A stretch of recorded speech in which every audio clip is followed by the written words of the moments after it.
Ronnie, first of all, thank you for welcoming us here, early morning in Zurich. Very welcome. Thanks for coming, Susan. We have a huge topic today, which is mental strength. I think it's probably one of the most complicated subjects, a wide field, very, very different opinions around. Therefore, I would like to start asking you about your personal experiences first, not to get mixed up with too many views of philosophical things that are made for books more than for an interview of this kind. So may I ask, my first question is, can you describe the situation when you first realized that for a top performance, mental strength is essential? I think this was kind of a journey, or getting to know myself. In the beginning, I was not so aware of that mental strength is such a big part of being successful, and this is a part like training, nutrition, and then is a very essential part to be successful. I guess I first learned it in one of my first Ironmans at Ironman Lanzarote. I had a great race. My first Ironman race was one of the best. I was never struggling. It was Ironman Florida in 2002. And I actually needed a lot of mental strength. It was also flowing easy because I had no expectations. So it went so smooth. And yeah, of course it was hurting, but I was so ecstatic about the race because I expected nothing, and I ended up 7th place under 9 hours in my first Ironman Florida in Florida. So I didn't struggle. I didn't experience this low feeling when you have to dig deep during a race. Is it perhaps a wrong expression, mental strength? Because mental strength, one doesn't associate flow with it. Is it more a mental flow you have to be in then? Yes, I think the positive thing of being mentally strong is being in the flow. And the problem is that sometimes you're not in the flow again. So yes, mental strength is maybe not the perfect word for it. For me, it was more finding a way to be in that flow, to where you not think too much, or just it's a kind of excitement. And in this moment in Ironman Florida, it was so excited. So even if I was hurting, but I was so happy with where I was. So I didn't even feel the pain, and maybe that was flow. So then I was aware of what flow was, but I was not aware how to get into it. I thought this is how it is. This is easy to get. So this awareness was somehow disturbing in the future, in the near future, in the coming. And yes, the following race, I raced Ironman Lanzarote, and I thought, oh, this is how it's going to be all the time, because in Ironman Florida it went so well. This flow is great. I love it, and then things went not as I wanted. I felt horrible from the start. Everybody was overtaking me, and in Ironman Florida I was overtaking everybody. And then I was like, this was the reality of Ironman racing. I think for the first time I was aware of that to be in that flow, it's a lot of mental strength or mental work to get back to it. And there I was struggling, and I was with the negative thoughts, and in the end I actually gave up the race, totally exhausted. And then I after the race, I think I got aware of, it's not that easy. And I think this is another thing to be prepared for. Not only, like I said, training, nutrition, being fresh or whatever, but it's also being fresh mentally and being aware that sometimes it's not going to plan, and sometimes you have to find a solution to get back in this flow. But that is the hard part of it, I think, in racing, to stay positive during the race, even if things go wrong, because it's never ends until it's ending. So in Ironman Kona, for example, in 2008, where I had my best race, I was also on a point where I thought, oh, I'm done. It's after 100K on the bike.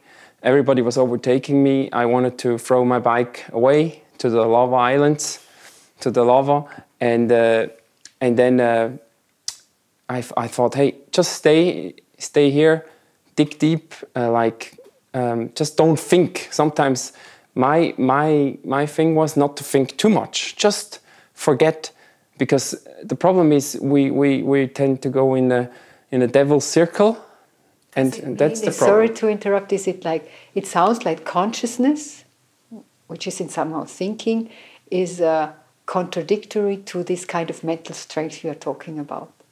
Or is there contradiction? I mean, is it a different process? You know, I mean, it's a very tricky. Mental is a very tricky word. Yes. Because we mostly relate with it consciousness. Yes. But it's probably something different.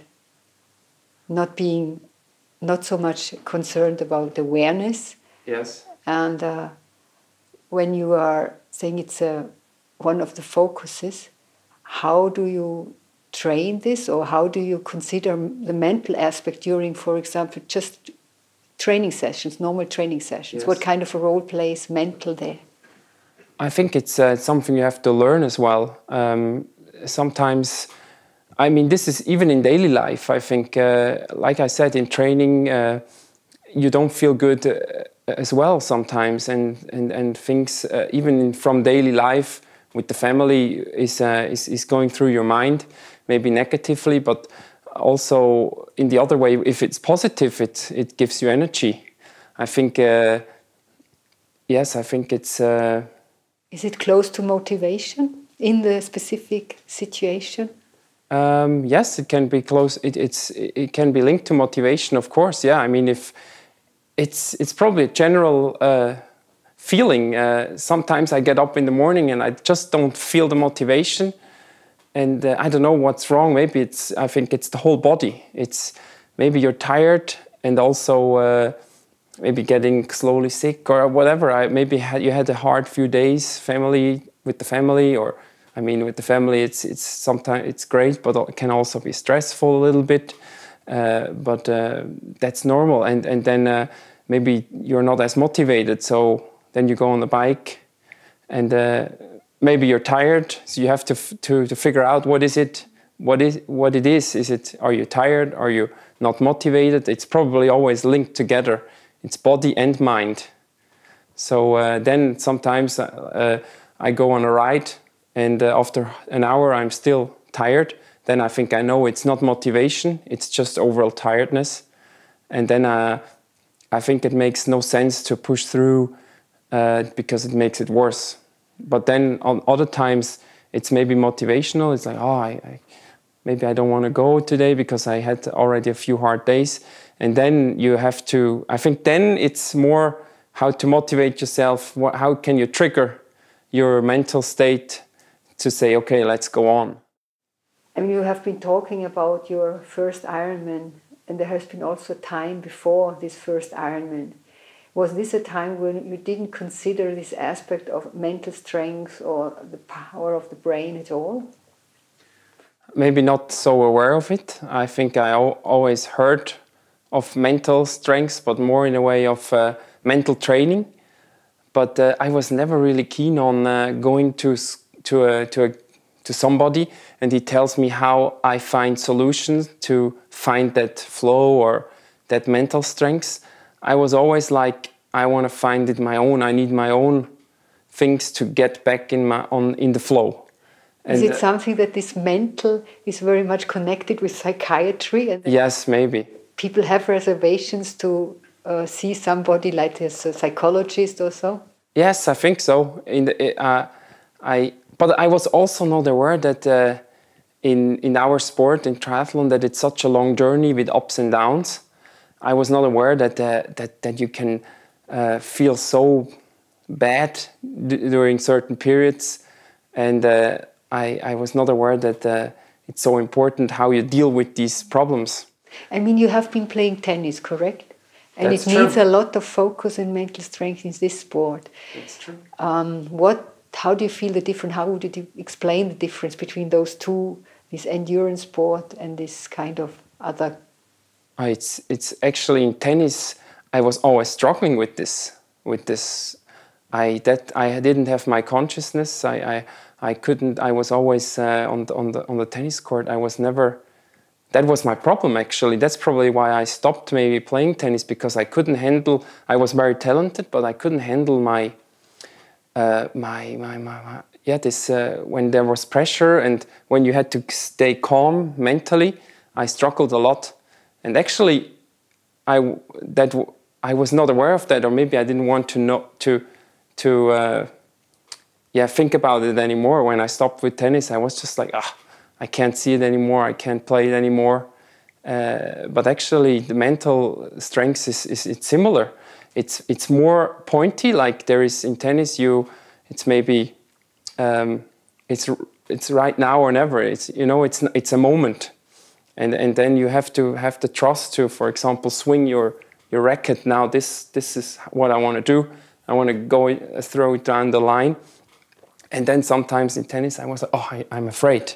So in endurance sport you have more time to solve, because it's not like if you don't hit this, if you don't paddle right now exactly right, it's over. No, it's not like that. It's less. It's also connected to body, but differently. It's not such a short moment. That's why I have a lot of respect for tennis players still, because I played it, and the pressure is so enormous for certain seconds.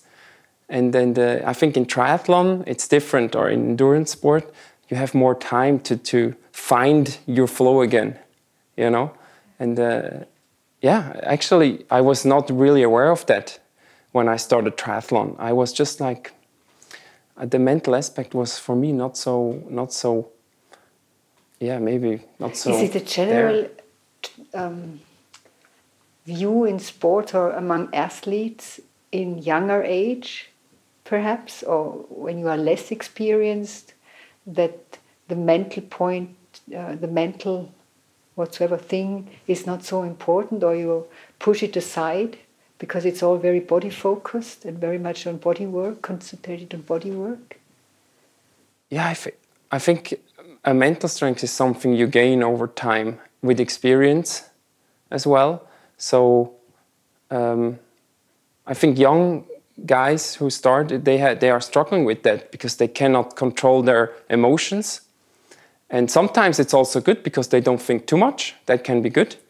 And as you get older, you start to think more. It's good and bad. But I think a lot in tennis, I know it. When a lot of young guys, they cannot, the temper, and then they play worse because they cannot, regain like this state of being relaxed. And then, because in tennis it's so small things decide, and if you're not relaxed and just your mental state goes blurry, then it's not good results coming out.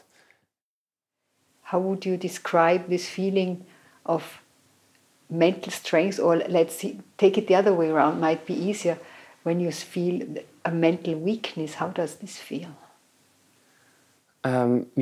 Generally I also have to say that my mental state, it's something, like I said before, it shows me how I am even in everyday things. Little things gets me on the nerves, for example. Sometimes I have more nerves for certain things. And when I'm just in one with myself, the body and the mind, I take things who are not going my way much easier, and I'm not getting ramped up about it. And I think for a good race, for me, if I want to have a good race, an Ironman race, I need to be in this great state of mind before. And it's everything. It's the body, You cannot just say, oh, I feel not good, I feel sick, and this will affect your mind. So 100%, you will struggle more in bad situations in an Ironman if you're not 100% body-wise as well, because it's always everything is connected.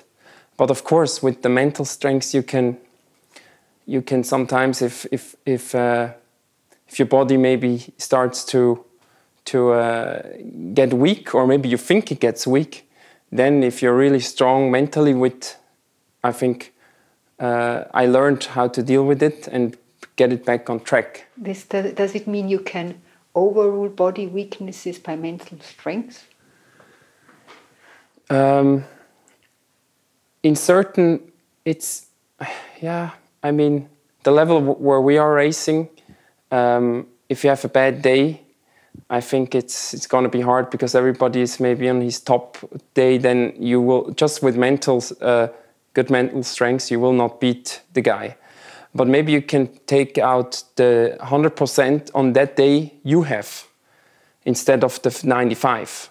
And that maybe is then not a first place, but maybe it's a third place instead of a fourth place. But I think it's not like with a great mental state you can win everything. I think it's like in training. With the best training, you cannot win everything. It's connected. It's the mental. It's everything. So that would be not true. I think just that you, yeah. So body and mind co-evolve. Yes, I think it's yeah, and that I think mentally, if you feel weak, in a race or something, and then you have a goal, and you see it, that maybe you don't reach it, then you think like, oh, third is that's not what I want anyway, so I can also be 10th. But then maybe your mind gets in and says, hey, third is also good.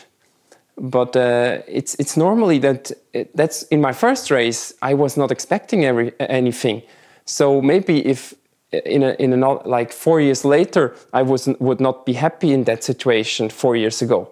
So then my mental state would be different, and would say maybe my body would say, oh, this hurts so much, and in my first race I was like, yeah, maybe it hurts, but it's worth it, because you are on top 10, you know. Is this inner monologue taking place? Yes. Yeah. Yes, it does. Yeah. And do you train this during training? Do you try to envision situations of races like this and try to push yourself, or in a similar way? I think these visions, before races, I always try to put myself like I'm in the race right now. And I think it really helps me to visualize the races how I want them to go. A lot of times they will go like that. It's really funny. It's like training. It's like if you swim every day, your body knows how to swim. But if I don't know, maybe you guys have to try it. It's when you have a race, and in the Ironman Switzerland, I know exactly after swim, I jump out of my bike, then I ride, and I want to feel this way for the 180K. And then when I transition to the run, I want to feel this way. That feeling, I try to put myself in training in that feeling, how I will feel. I will also try to visualize of course the scenery, and on the bike the scenery as well. When I go up, how I want to feel, how hard am I going to push, what is my cadence, everything. I think I go through in my mind a lot, even not even on purpose. Sometimes I ride, and then because you're long riding, 6 hours training rides, and then I start to visualize, because it's my goal. I'm excited. It gets me excited as well. I know again. It's Do you think that this is actually focused training if you do like this? I think this is very focused training. Yeah, I think this.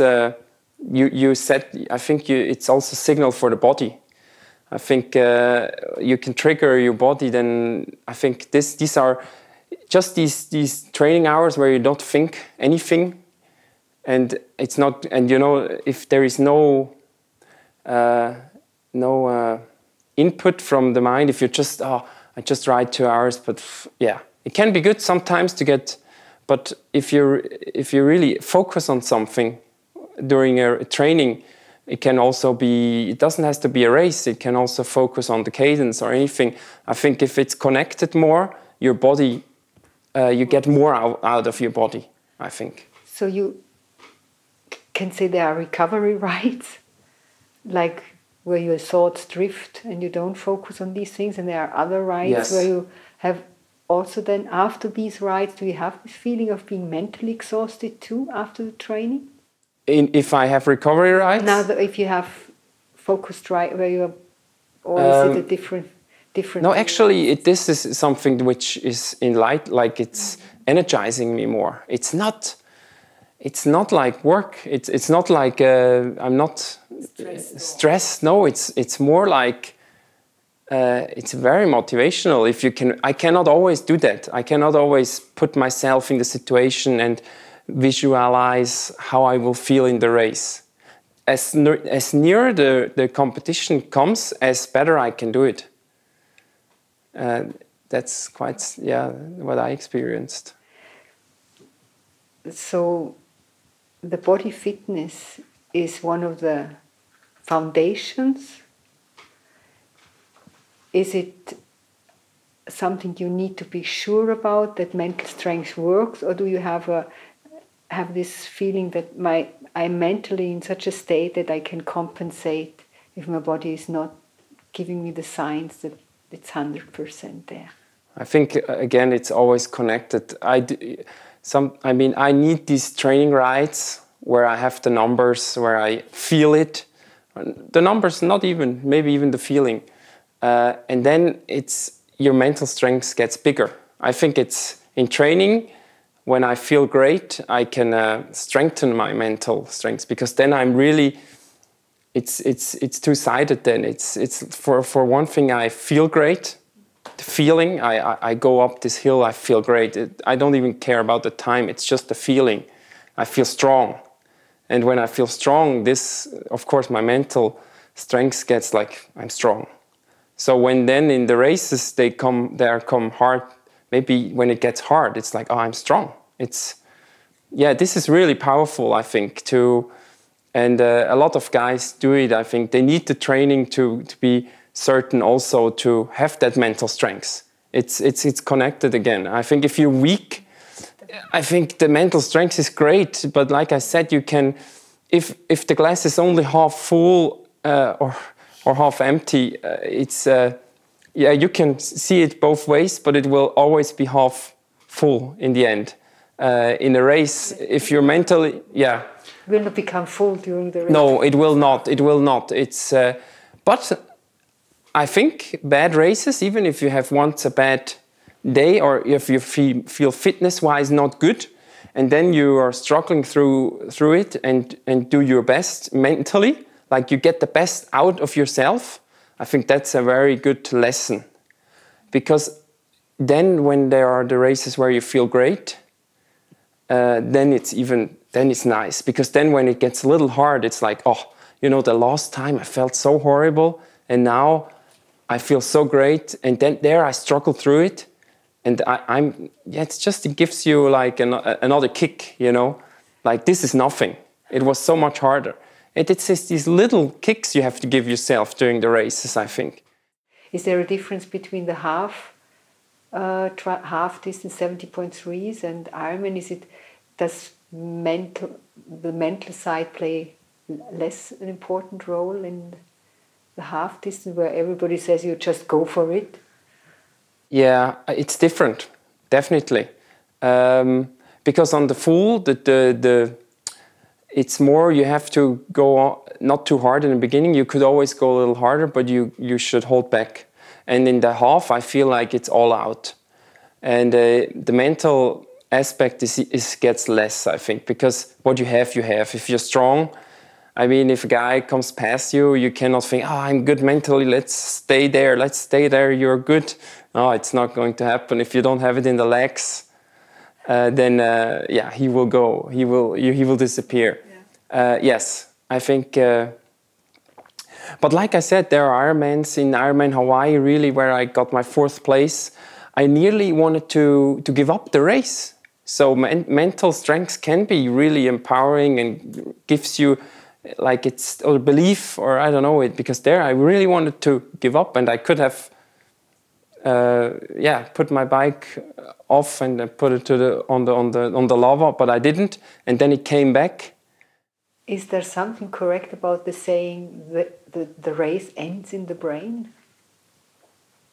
Definitely, because the brain, I think there are rare examples where maybe I think, you know, where the body shuts down first.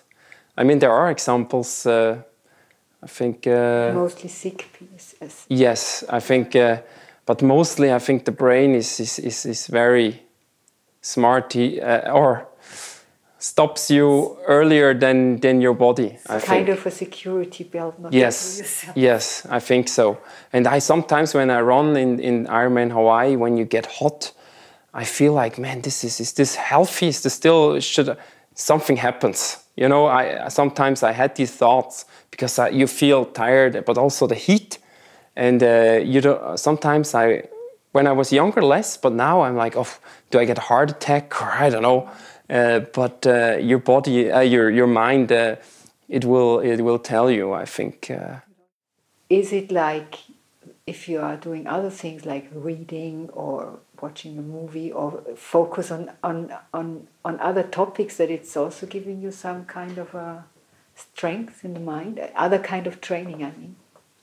Yes, of course. I think if it's one dimensional, if you always think only about triathlon, gets you hollow, kind of. I think I need also interactions, other topics to speak about. I think it gives you, well, I would more say new angles and just something fresh for the mind.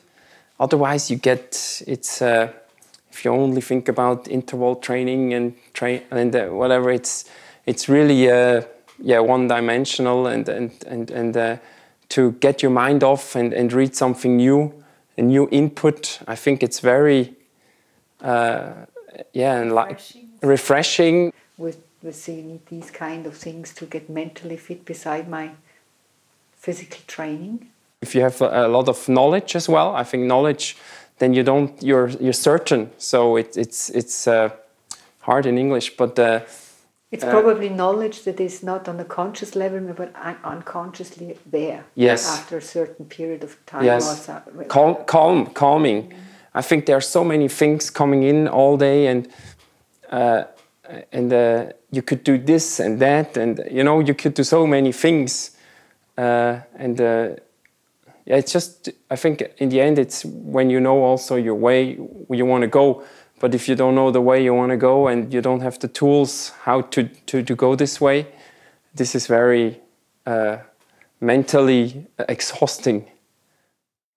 Well, if you experience something the first time, you don't know how to react, and your mind is reacting a certain way, maybe a very way which distracts you.